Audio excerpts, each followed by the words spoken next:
9 سنين. 12 سنة. 18 سنة. 7 سنين. 4 سنين.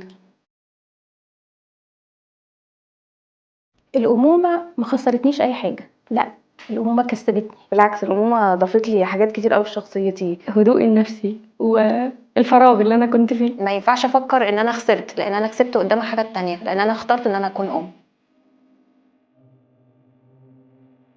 طبعا في ساعات بيجيلي إحساس إن أنا مقصرة. السؤال ده صعب جدا. لازم بحس إن أنا مقصرة في حاجة، عشان ببقى عايزة أبقى بيرفكت ومفيش حد بيرفكت. لازم في آخر اليوم بتفضلي تأنبي نفسك وتحسي إن انتي كان ممكن تعملي أحسن. أكيد في أوقات الواحد بيتضغط، بيحس إن هو قصر. مقصرة في الوقت، كان ممكن أديلهم مشاعر أكتر. ما اقدرش اقول ان انا 100% ولا اقدر اقول ان انا مامي كنت مقصره.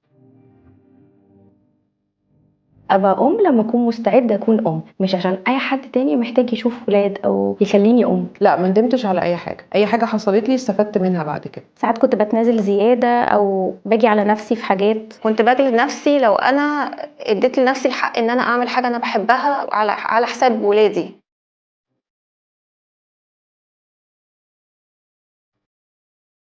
أقول لنفسي شدي حيلك، انتي بتعملي شغل كويس، وفي الأول وفي الآخر كله عشان ولاد. خليكي زي ما انتي وما تهزيش ثقتك في نفسك. أنا كده بطبطب على نفسي كل يوم، وكل يوم ببص في المراية وبقول لنفسي إن أنا أم كويسة وأنا أستاهل.